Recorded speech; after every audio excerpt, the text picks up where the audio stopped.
Amis rôlistes, bonjour. Pour ceux qui ne me connaissent pas encore, je suis Nicolas, alias Blade, et je suis le créateur de la licence Seeds of Wars.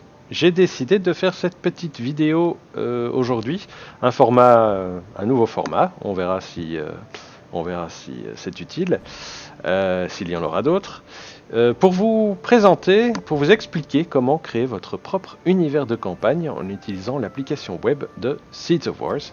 C'est quelque chose qui nous a été demandé pas mal de fois. Je vais donc partir du principe que vous avez lu les règles de Seeds of Wars, que vous êtes familier avec les mécaniques du jeu. Si ce n'est pas le cas, je vous encourage à le faire ou à éventuellement regarder la série de petites vidéos tutoriels que nous avons déjà postées sur notre chaîne YouTube et que vous pouvez regarder avant de regarder cette vidéo et qui vous expliquera les concepts de manière générale, les concepts importants du jeu. Pour lancer l'application, c'est très simple. Soit vous allez sur le site de seedsofwars.com et vous cliquez sur le menu Web App, soit vous tapez directement dans la barre d'adresse app.seedsofwars.com et cela devrait donc lancer l'application. Voilà.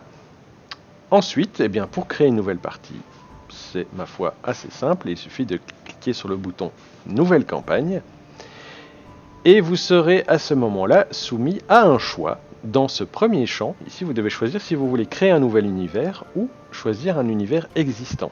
Si vous utilisez un univers existant, il vous sera proposé d'utiliser soit l'univers de campagne fourni par défaut avec Seeds of Wars, à savoir l'univers de Cérès, soit un univers créé par un autre utilisateur qui a été mis en public, donc qui est partagé avec la communauté.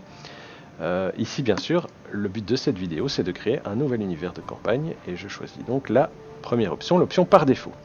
Je vais lui donner un nom à ma campagne, ma nouvelle campagne. Alors, dans le champ univers, vous devez indiquer dans quel univers de campagne va se dérouler ce jeu. Ça peut être un univers de votre création ou ça peut être une autre licence comme les Royaumes oubliés ou que sais-je. Ici je vais mettre par exemple Warhammer, voilà.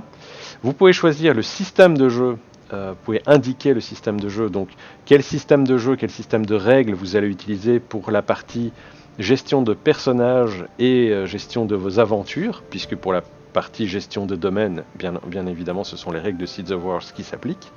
Donc ici, je vais mettre par exemple Pathfinder. Voilà. La langue, ce n'est pas la langue qui est utilisée dans l'application. Ici, vous pouvez voir que par défaut, pas par défaut, mais ici la langue sélectionnée, c'est le français. Mais vous pouvez indiquer la langue qui sera utilisée pendant vos parties, que ce soit autour de la table ou en ligne. Et donc, ici, je vais quand même mettre le français, mais ça peut être donc n'importe quelle langue.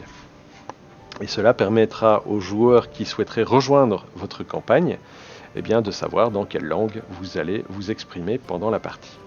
L'année de départ de votre campagne, ça c'est bien sûr, ça dépend de vous. Le mois de départ, donc de 1 à 12, et la saison. Et enfin, le nombre de joueurs maximum, ici disons 5, voilà. Toutes ces propriétés, vous pourrez les modifier par la suite, une fois que votre partie a été créée, donc ce n'est pas très grave si vous vous trompez.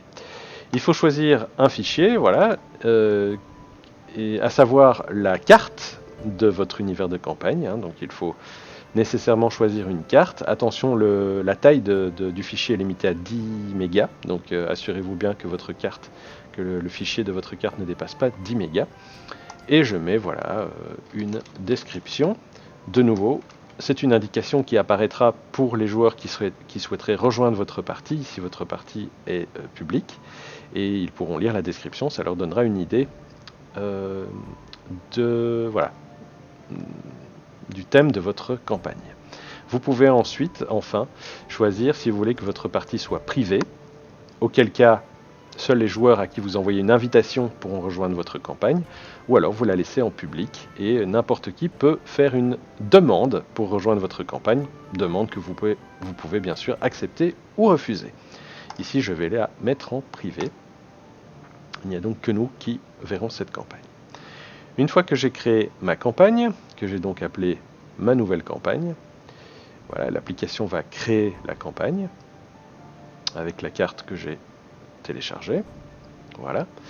Et je peux voir apparaître ce nouvel écran. Alors si je clique sur le bouton ici au-dessus, je reviens au menu principal et au lieu de cliquer sur nouvelle campagne, je peux cliquer sur continuer une campagne. Et là je vois toutes les parties auxquelles je participe, soit en tant que maître de jeu, ce sont les deux parties qu'on voit ici au-dessus, soit en tant que joueur, voilà, en dessous de la barre turquoise. Si je clique sur continuer, oui, voilà, je vais cliquer sur continuer, ça va donc lancer ma campagne. J'ai ici une petite fenêtre tuto qui apparaît, voilà, qui donne un lien vers le wiki et qui explique en gros à quoi sert cet écran. Par défaut, on arrive sur l'écran de la carte, c'est la carte que j'ai téléchargée, c'est le fichier que j'ai téléchargé. Dès que je ferme ce tuto, il n'apparaîtra plus. Voilà, il apparaît, par défaut, il apparaît quand on ouvre un écran pour la première fois, et puis il disparaît. Voici donc la carte que j'ai uploadée, et au-dessus vous avez donc une barre de navigation, avec tout à gauche le bouton qui vous permet de retourner à la page d'accueil, pour éventuellement lancer une autre partie. Ici la carte, c'est l'écran sur lequel nous sommes actuellement, la ligne du temps, l'écran de faction et l'écran de combat, sur lesquels je reviendrai peut-être dans une autre vidéo, mais nous n'en avons pas besoin pour l'instant. Ce dont nous avons besoin, c'est de l'écran configuration, avec le bouton qui se trouve ici tout à droite. Je clique donc sur cet écran, voilà, je ferme le tuto, et je peux voir à gauche la liste de toutes les entités qui sont, de tous les concepts qui sont utilisés dans les mécaniques de jeu de Seeds of Wars, et je vais devoir remplir voilà, certaines informations pour pouvoir créer ma campagne, pour pouvoir utiliser ma campagne. Et la première chose que je vais devoir faire, c'est créer un ou plusieurs domaines, ce qui correspond en gros au royaume en fait. Donc ici je vais créer un nouveau domaine, c'est très simple, il suffit de lui donner un nom. J'utilise les informations en fait de la campagne par défaut de Ceres, mais bien sûr vous pouvez utiliser les données que vous voulez. Voilà, je sauve. J'ai donc créé un domaine qui s'appelle Edola. Je reviens, maintenant que j'ai fait ça, je peux revenir sur la carte et je peux commencer à dessiner mes comtés. Le comté étant donc l'entité géographique la plus petite dans le système de Seeds of Wars. Je vais cliquer sur le bouton ici en forme de triangle à gauche de l'écran, ce qui va me permettre de dessiner les frontières du comté. Alors quand je clique, je vais déjà faire une première chose, c'est que je vais remettre l'alimentation de mon casque, que j'entends que les batteries sont presque plates.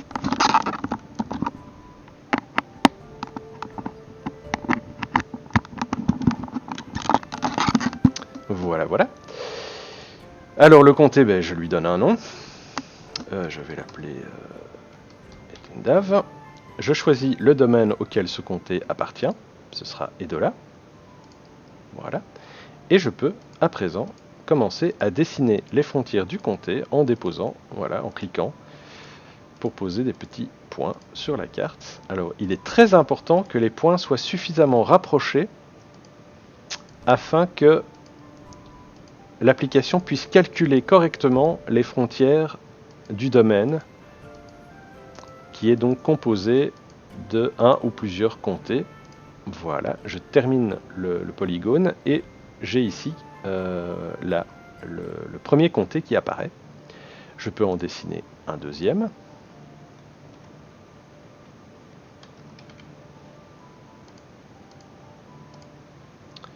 Voilà, je pars d'ici.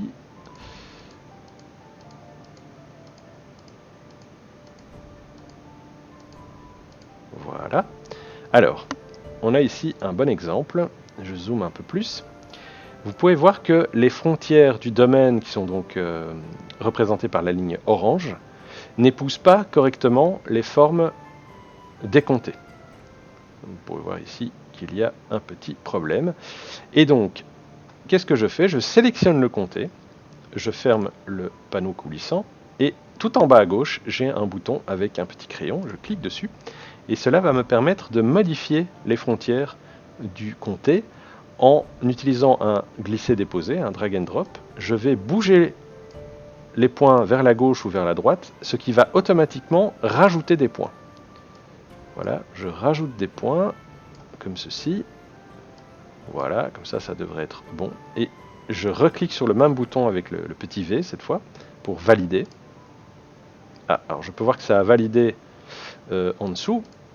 Donc je peux voir que ça a corrigé le problème en dessous, mais pas au-dessus. Je vais donc encore rajouter quelques points. Voilà. Et voilà. Maintenant, les frontières du domaine épousent parfaitement les frontières du comté. Je vais en créer un dernier. Voilà.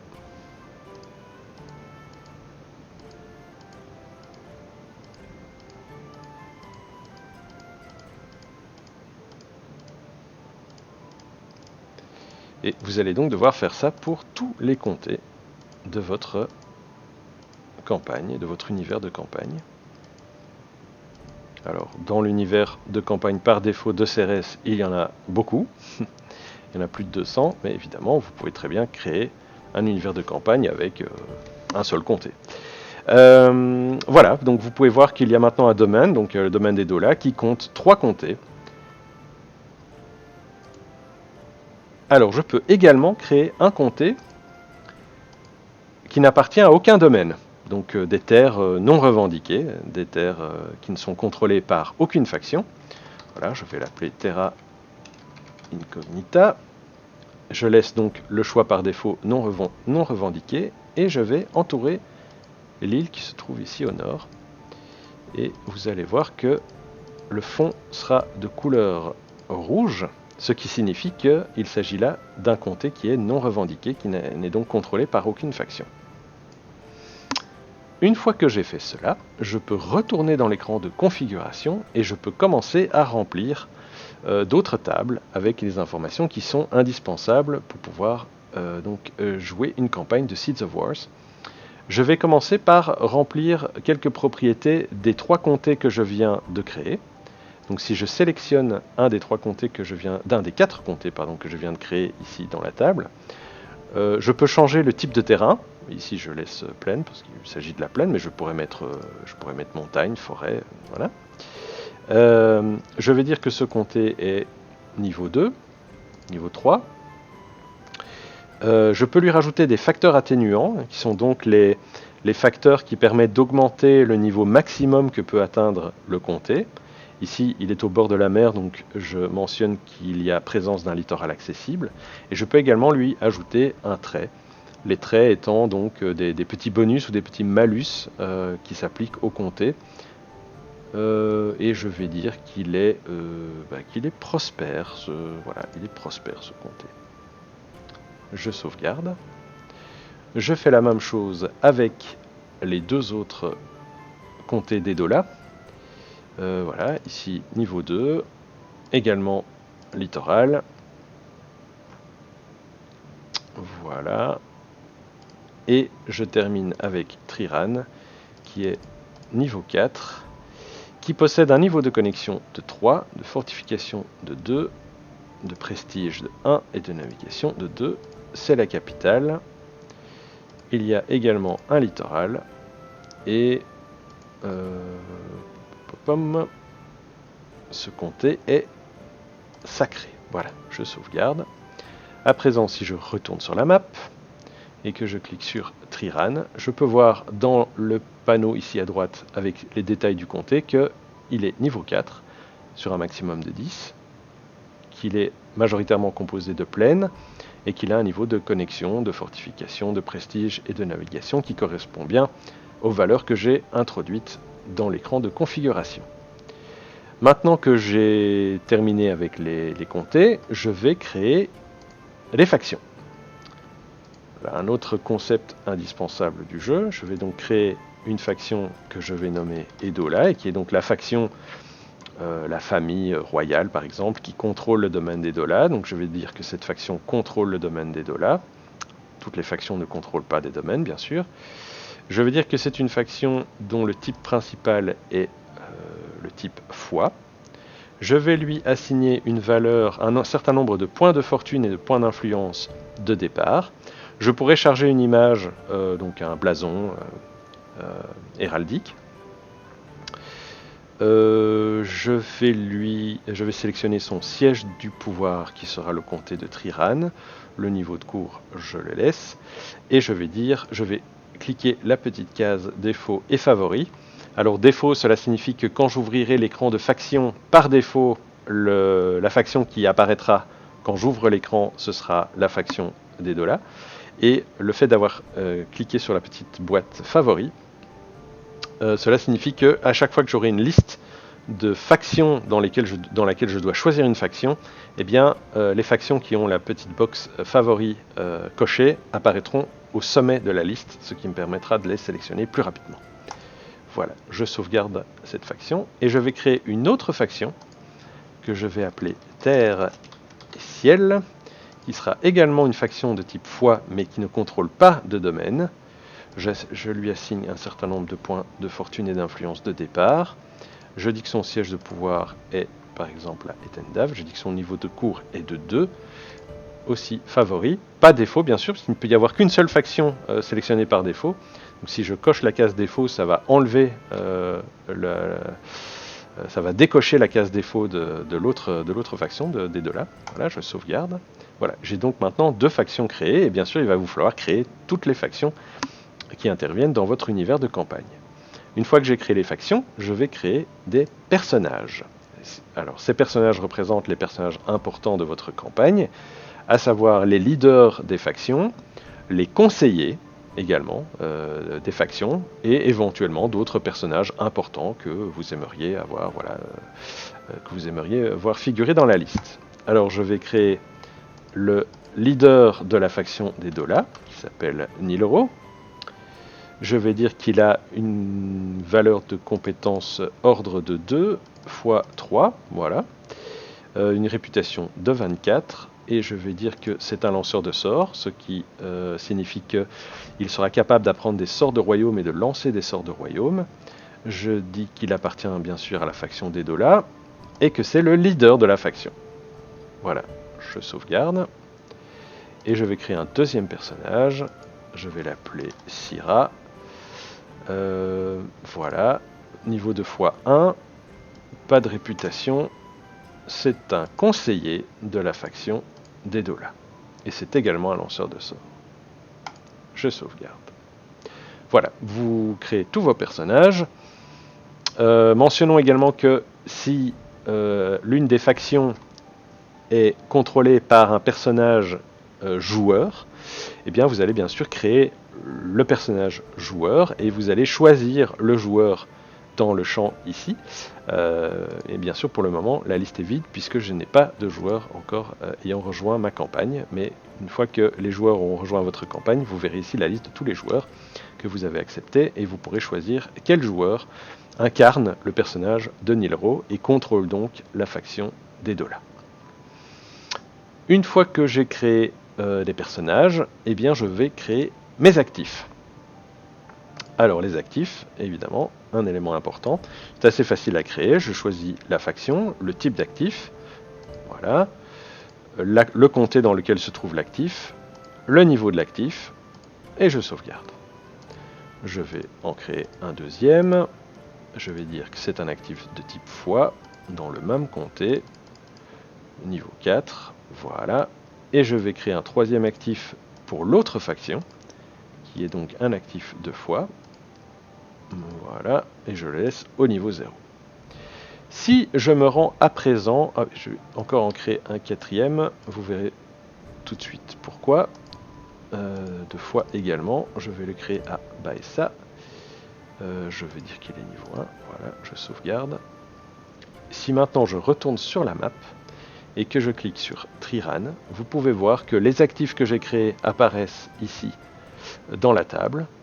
Un actif de foi représenté par la couleur bleue, niveau 4, un actif d'ordre représenté par la couleur rouge, niveau 1, et un actif de foi également pour la faction Terre et Ciel, niveau 0. Tout cela dans le comté de Triran. Vous pouvez voir également sur la gauche que tout ce que j'ai créé apparaît à présent dans l'arbre, dans la hiérarchie ici. Vous pouvez voir donc j'ai créé le domaine d'Edola qui compte 3 comtés, et dans le comté de Triran il y a 3 factions. Si je clique sur... je ferai ça juste après. Je retourne dans l'écran de configuration. Et il y a encore quelques petites choses que je peux créer. Ce n'est pas obligatoire, hein, mais si vous en avez besoin. Il y a notamment les réseaux. Alors ici, je vais par exemple créer un réseau d'Edola. C'est pour ça que j'ai créé encore un actif de type foi. Je peux créer un réseau qui va de Triran à Baessa. C'est un réseau bleu, donc c'est un pèlerinage qui relie 2 actifs de type foi. Et je peux choisir le chemin que prendra ce pèlerinage. Voilà, je vais dire qu'il passe par Etendav pour aller donc de Triran à Baessa. Je sauvegarde. Et je peux également créer des unités militaires. Voilà, je vais dire que la faction d'Edola dans le comté de Triran, eh bien, elle possède 2 archers novices en garnison. Je sauvegarde. Et je peux voir mes 2 archers qui apparaissent. Si je retourne sur la carte et que j'active la couche des réseaux, je peux voir que j'ai bien à présent un pèlerinage qui va de Triran à Baessa en passant par Etendav. Je peux masquer le nom de domaine, voilà. On peut donc bien voir le réseau. Et si je clique sur la province de Triran, je peux voir que dans l'onglet des armées, j'ai mes 2 unités d'archers, et dans l'onglet réseau, j'ai bien mon réseau. Dans l'arbre ici, à gauche, dans le panneau coulissant qui se trouve à gauche, si je double-clique sur la faction d'Edola, ça va automatiquement ouvrir l'écran de faction. Voilà, c'est la première fois que je l'ouvre, donc j'ai la petite fenêtre de tuto qui apparaît, je la ferme.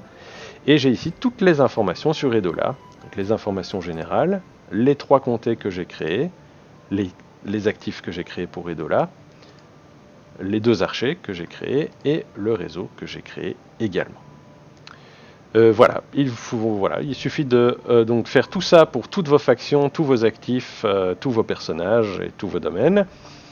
Et une fois que vous aurez fait tout ça, eh bien, vous pourrez commencer à jouer, à créer vos actions. Vos factions pourront commencer à créer vos actions qui apparaîtront dans l'écran de la ligne du temps, qui bien sûr pour l'instant est vide, mais c'est à partir de cet écran qu'on va créer toutes les actions. Et ce sera peut-être le sujet d'une prochaine vidéo si celle-ci vous a plu. Dernière chose que je voulais vous montrer, c'est voilà, si je reprends ma campagne et je clique sur le bouton modifier, vous voyez que je peux modifier toutes les informations que j'ai remplies au départ. Et je peux également donc cliquer sur le bouton inviter pour créer un lien d'invitation que je n'aurai plus qu'à partager avec les joueurs que je veux inviter à ma partie. Je peux évidemment supprimer ma partie si je n'en ai plus besoin. Je peux cliquer sur télécharger, ce qui va télécharger toutes les informations de la campagne. Donc tout ce que j'ai rempli dans toutes les tables, ça va les télécharger en format Excel. Au cas où vous ne voulez plus utiliser l'application, vous pouvez quand même récupérer toutes vos données.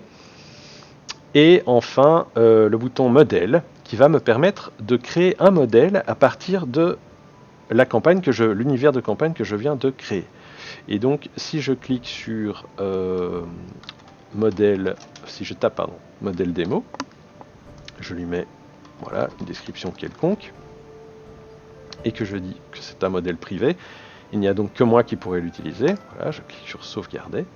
Et à présent, si je retourne dans l'écran principal et que je veux créer une nouvelle campagne et que je choisis l'option utiliser un univers existant, je peux voir que tout en bas, il y a mon modèle qui apparaît dans la liste et je vais donc pouvoir créer une nouvelle campagne qui va en fait reprendre le modèle que j'ai créé avec toutes les informations que j'ai ajoutées. Vous pouvez voir également qu'il y a le modèle officiel de Ceres, donc, qui est l'univers de campagne fourni par défaut avec Seeds of Wars. Et vous pouvez voir également les modèles des autres utilisateurs, les modèles qui ont le statut public et qui peuvent donc être utilisés par tous les utilisateurs à partir du moment où ils ont une formule d'abonnement payant. Sinon, vous ne voyez que Ceres et les modèles que vous avez créés vous-même. Voilà, j'espère que cette vidéo vous a plu. N'hésitez pas à poser vos questions dans les commentaires.